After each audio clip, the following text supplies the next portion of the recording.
I'm Allison Waters, RelayWare's Director of Communications, and today I'll be your host.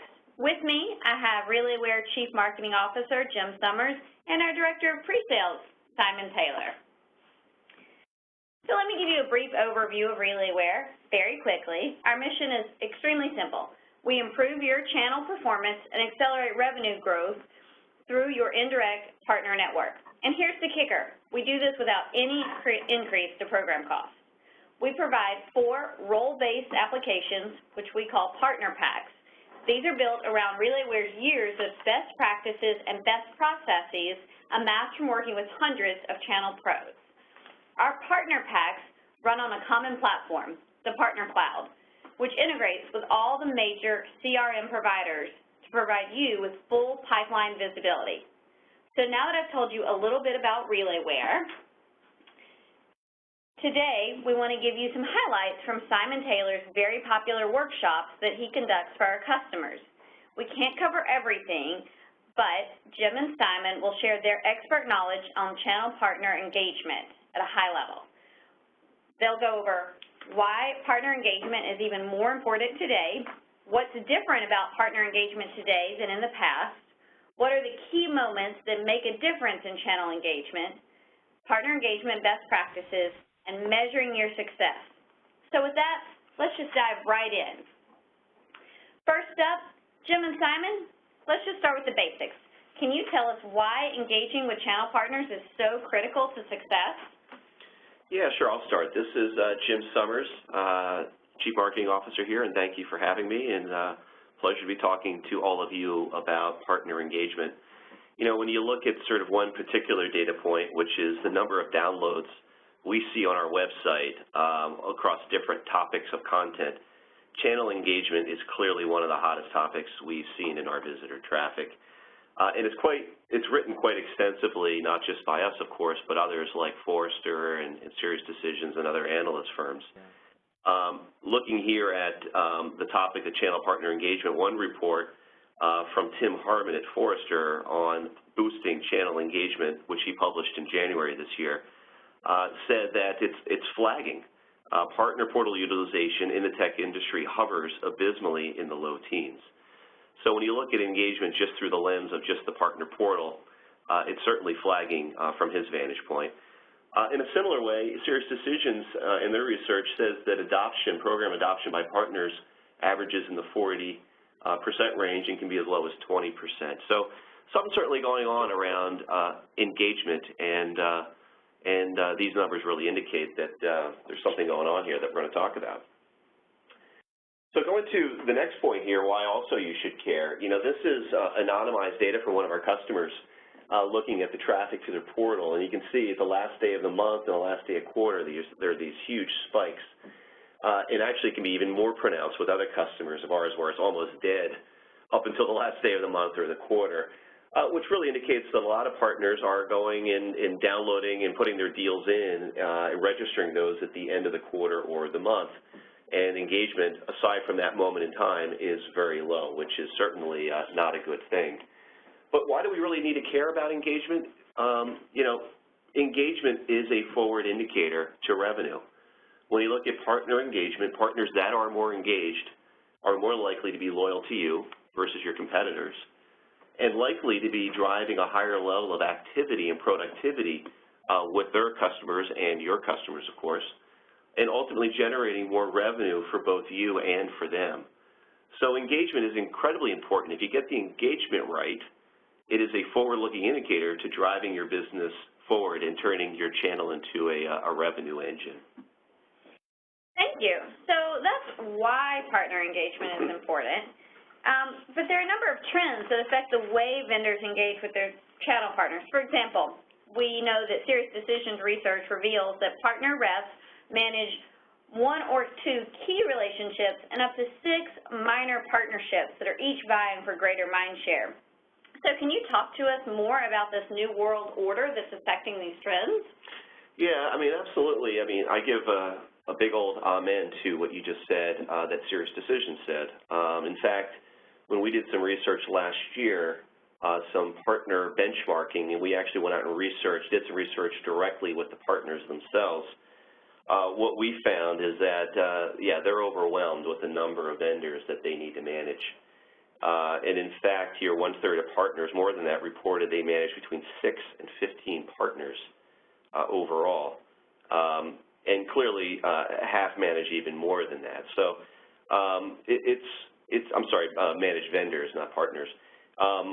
So it's certainly overwhelming. And making matters worse, they have to manage an average of 4 systems for each supplier as well, which is really crazy. So, you know, these partners are overwhelmed. You know, they've got a lot of vendors they have to juggle, and for each vendor, they've got a lot of systems they got to work with, and it's really crushing on them, the weight of really managing all this, and maintaining mindshare is a challenge.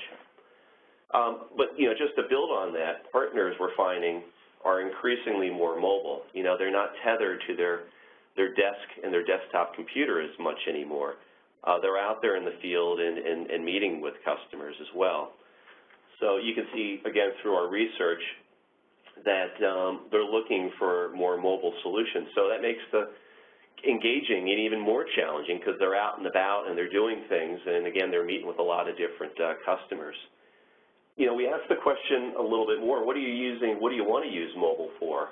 And some of the things, you know, traditionally you would think that they want to use mobile to do training while they're on the road, or they want to register deals while they're out there in the field.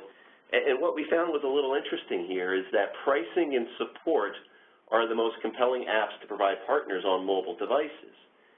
So, you know, what this tells us is that, you know, they need help. They're out there in the field.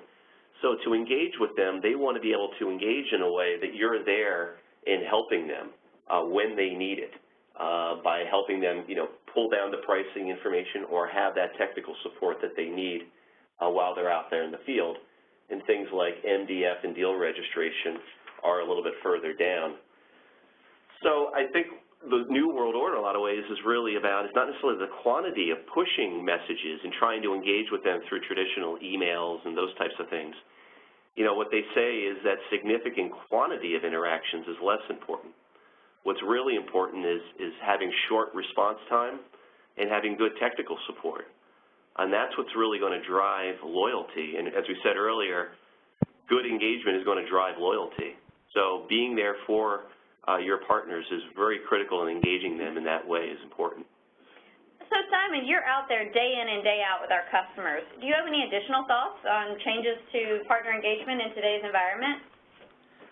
Yes, thank you, Alison.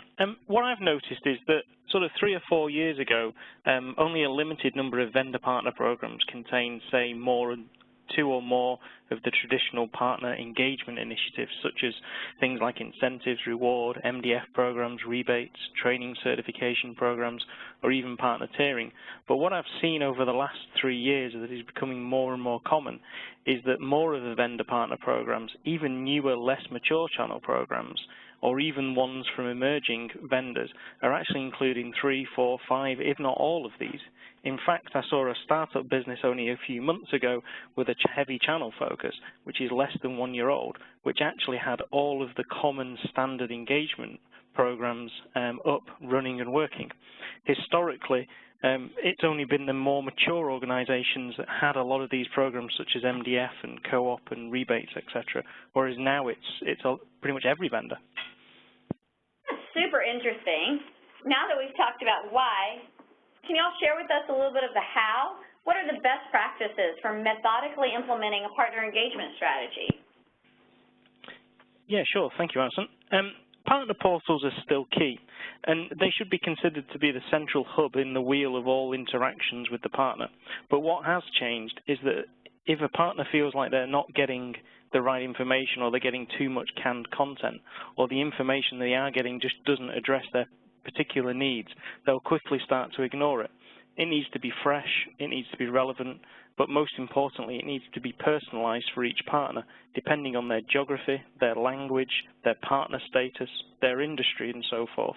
The key to it being a success is that it needs to be mobile optimized too, so that the same content and functionality is available on mobile, tablet, and desktop.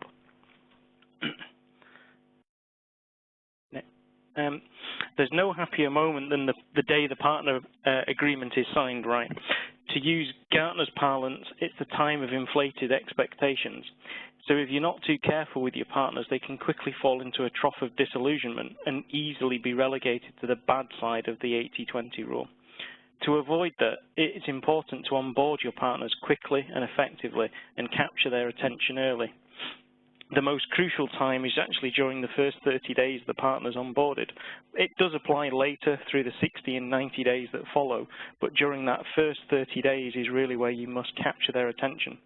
These are some of the common steps that we take our customers through during this critical time. It can be high touch, it can be automated, but when it's successful, you've established a trust with your partners that they're properly equipped and able to go out and do battle for your business.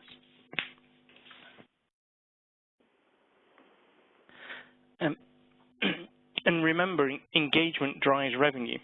Using a very similar process, we work with Lenovo, a customer of ours, to develop such a process. And you can take it from Lenovo that they saw a 50% increase in their year one revenues from partners that were properly onboarded and engaged through such a process that we're talking about, when compared with those partners that went through their old simple onboarding process. And that's a significant level of additional revenue that's generated during that first year. And you don't have to take it from us. Forrester also recognized this success in their report. Yeah, absolutely. And, you know, I think what we're seeing here is an interesting sort of distinction between onboarding and long-term engagement. And we think about sort of the new reality and some of the data that we shared so far in this webinar. And there is a new reality. There's a new world order out there that has kind of changed the nature of engagement. And you certainly, in the onboarding phase, it's the critical stage to having successful engagement. And that can be much more prescriptive, as you shared, Simon, on the previous slides, you know, both our methodology that you use in the workshop as well as Lenovo. But once you get past that initial 30-day phase, it starts to change, where engagement becomes more on the terms and the needs of the particular partners themselves. And it's more about when it's necessary and convenient for them, right? So that's kind of the new reality that we're seeing here, and that's what we really want to impress upon you. So certainly you got to pay attention to the onboarding and be much more prescriptive, but longer term, it's important to set up a communication strategy and various touch points along a continuum of 4 stages, from the onboarding to the enablement to the motivation and the growth of your partners, where a certain behavior or activity is happening that triggers another kind of outcome after that. So maybe, Simon, you can kind of walk us through the slide and elaborate on that. Yeah, sure. Thanks, Jim. The communication touch points, both during the first 30 days and after the first 30 days, can be automated, so that when perhaps a partner logs in for the first time or after a certain number of days, they're asked to verify their details. When they take a training course, they're notified of the relevant related content, perhaps for an additional related training course, or perhaps for the product data sheets that are related to the product that they just took the training for. The key is for the messaging, be that whether it's an email, whether it's a push notification, is for it to be both relevant and timely, but most importantly, not to appear to be generic, so that when you launch your new campaign and they download that document, they get an immediate notification that perhaps they should take a look at some recommended related content to that particular download. Or even when they log in and register their first deal registration, or perhaps it's a deal registration for a new product that they've not sold before, they get a personalized trigger notification that recommends related content, such as product data sheets, product videos, or even upsell options. This is where you can really generate additional revenue from your partner network. Excellent. So, as you know, you can't manage what you can't measure. So if a company implements these strategies and connects with the partners at the key moments in time, as you were just discussing, what should they be measuring to evaluate success with channel partners? Yeah, so when you look about measuring engagement, as we showed on the previous slide through the life cycle in those 4 stages, we think it's important to look at engagement across that continuum. So starting with the onboarding, and then the enablement, the motivation, and the growth. And generally speaking, each of those stages has a role or a function kind of loosely tied to it. In other words, folks in channel operations are pretty focused and involved in the onboarding process. As you get into the enablement, you start hearing, getting the people from channel and partner training involved, then channel marketing with the motivation, and then channel sales to really drive growth. Looking below that, there is a standard set of KPIs that we help our customers through the RelayWare platform be able to track along each of these stages to measure their engagement. So the first and the basic thing there is certainly the number of portal logins and the time spent on portal and number of page views and downloads and requests that are made through the partner portal. But as you become much more proficient there, you can start looking at other things during the onboarding and saying, how are they engaged through the number of support calls that are being made? Who's really out there and using the portal and has maybe some issues? Who's making calls to their partner account manager or maybe to an executive? And what's happening by region, by partner tier, and by partner type or industry? Those types of things become much more illuminating as you start to really drill in to see how engaged people are at the advanced level. When you start looking at the enablement piece and training, of course, it's how many courses they attended, number of courses they completed, certifications. But what's happening from an online versus in-person training? What's happening on training on the mobile versus the desktop? Where are they falling off in the training process and where are they abandoning the training? Those types of things, again, will give you a good indication of how engaged they are. Motivation, really. Who's using the MDF and the co-op dollars? Number of MDF claims that are being made, incentives and rebates, and the numbers of those. Those are pretty typical standard performance indicators for that channel marketing stage. But then you can start drilling in and seeing how engaged and who's sending out campaigns, who's doing webinars, how many people are joining the webinar, right? How many press releases are they sending out and social media posts and those types of things. And then lastly, from a sales perspective, of course, number of registered deals is really what we all want to see. And the number of meetings and appointments that are being set and the deals that are being closed. But what you're going to start to hear a lot more about is the commonality in sort of channel sales and marketing and correlating it back to sort of the waterfall metrics that we have seen in marketing automation. So looking at things like leads that are generated, marketing qualified leads, sales accepted leads, sales qualified leads, QSOs. How are you analyzing at an advanced level what each of your partners are doing along those common metrics. So these are just some of the things that we coach our customers on, starting with the basics, not trying to boil the ocean, but really looking across the partner life cycle and tracking these long term as well. And of course, all this can be enabled, through RelayWare and setting up the automation as well that Simon talked about in the previous slide. Jim and Simon, thank you so much. This has all been very informative. I'd like to open up to questions. I know I've seen a few coming in now. Sure. Yeah, I have those here, Alison. Can you hear me okay in the UK? We can, yes. Fantastic. We've got three questions that have come through so far. The first one I'm going to aim at Simon. It asks, every year we trim out our bottom performing partners.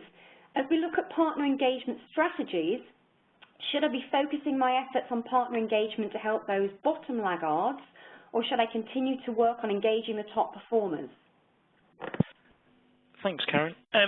It's actually an interesting question. The effort that you focus on the bottom laggards is disproportionate to the sort of the return on that investment. So you tend to have to invest more to get a little back. Whereas if you actually take the same level of investment and focus that on the B partners, the sort of the middle ground, the partners who are maybe doing most of the things or some of the things that you want them to do, but perhaps not everything, in focusing on those partners, the improvement you see from them and the increase in revenue and the return on investment that you see far outstrips focusing on the laggards, and it's more likely to move the needle focusing on the sort of the middle ground to try to turn the middle ground into your top performers. Okay, another one we have. Thank you, Simon. This is for you, Jim. You mentioned mobile at the beginning of the presentation. Is it enough just to have a responsive partner portal? How really necessary is it to have a dedicated mobile app to better engage partners? You know, that's a great question. I mean, I think the first thing is to start with responsive, and RelayWare is built in a responsive manner. So right out of the box, it's mobile optimized for any device. But I think that decision ultimately comes down to that investment in a mobile app and a native experience comes down to the uniqueness of your particular process, your business processes, and your industry. You know, if you've got something pretty unique and sophisticated, you may need to do some customization. And sometimes if you're in a very, you know, high-risk business where there's a lot of sensitive data as well being sent, you want to keep it real controlled in a native environment as well, that makes a certain amount of sense too. But ultimately what we're talking about with engagement is making it simple for the partners to use and having that experience be almost seamless to them. So if it's a complicated process and you find that the responsive approach is not quite simple enough for you to keep them engaged, then it may make sense for you to really make that particular investment in a native mobile application. And then, of course, there's other things that come into consideration, the kind of platform that you want to use and so forth. You know, if you're using ruggedized devices, it can be a costly venture versus using that, you know, if you can just work with iPhones and Android devices. So it comes down to some other questions. But start with the basics, start with responsive, and then we can help you think through whether or not a native application makes sense depending on your business needs. Thanks, Jim. We've got actually another one just come through on mobile. So I missed it, yourself and Simon together, actually. It says your data shows that partners desire mobile access to technical support. Do you know of instances where RelayWare is used as the enterprise repository for a mobile technical knowledge base? Is it feasible and reasonable in RelayWare? I'm happy to take that one, Jim. So it is feasible within RelayWare. We do have, the way our mobile app works is it displays the same content on the portal as it does in the mobile app. So whether you're accessing the data from a responsive portal, you're accessing the portal from the mobile app, you're able to access the same functionality and the same content. And where our customers have created knowledge bases, allowing partners to partake in discussions, perhaps to raise support requests, perhaps to be able to download documents and to access collateral, that works equally on mobile as it does on desktop. There are obviously some mobile limitations around file formats. So if you've got file formats that are not mobile compatible, then obviously they don't work on a mobile device, but all of the content that you have that is able to be viewed on a mobile device can be accessed from the RelayWare mobile app or from the RelayWare mobile responsive portals. Thanks, Simon. I'll throw one more in since we've got a couple more minutes left. Have you seen these partner engagement strategies take a vendor from being a partner's secondary focus to becoming a partner's primary vendor? I might throw that back to Simon again. Thanks, Karen. Yes, we've actually seen that on a few occasions. Both Avid, Lenovo, and Kaspersky all rolled out very similar programs to this. Going back to sort of 2010, when Lenovo first started working on their partner engagement strategy, they were the fourth leading vendor of PCs worldwide. They're now #1 leading vendor, and they've done that climbing of the ladder in terms of revenue and shipments of computers through their channel. About 90% of their business is done through the channel, and a lot of that choice was done through engaging their B partners, engaging the partners who weren't that engaged in the channel program to actually become engaged. And they still focused on their top tier partners, but by focusing more of their efforts on that middle ground, they were really able to move the needle and become primary vendor or primary focus in a lot more of their channel partners. That's fantastic. I've just had something pop up that somebody's opened the floor to the entire audience here, but it may be worth us giving some views. Do we see any differences in partners using portals for different international countries? We do. RelayWare as a platform is fully localized so that you can offer content that's specific to different countries, be that your data sheets, be that the actual portal content, or just as simple as the translations that you offer. Many of the RelayWare portals are translated into 22 different languages. We've also got customers who operate in 100, 150 different countries with different localized content in all of those. And some of the differences we see, obviously, is there is behavioral differences. There is differences in the way that partners in Japan choose to interact with deal registration and with training material, but also differences in the way that reward and incentive programs can be received globally. So very much you have to gear the program. Some things work globally, some things need to be addressed on a regional basis, and some things need to be structured differently on a country-by-country basis because there are different rules, different regulations, but also different behavioral differences between countries. Thank you, Simon. We're running near to half past the hour now, so I'm going to cut questions at that point and hand back. Thank you so much. You know, Jim, this is a really rich and very quick presentation. Can you give us a very quick summary? Yeah, I'm happy to. You know, I think what we're trying to impress upon everybody is that when it comes to engagement, the world is certainly different with partners. Getting to them is really challenging given the amount of time that they have, how much they're in the field, how busy they are, and how many vendors they're really managing overall. And also, a lot of companies have done a pretty good job, as Simon said, with the basics with partner engagement. And you certainly need to be prescriptive to get partners on board them and get them quickly engaged in the first 30 or 60 days. But you can't stop there. You know, the days of the newsletters, the email blasts, the partner summits and stuff like that certainly have value, but engagement, the success around engagement comes down to being there and being at the ready and easy to do business with when your partners really need you.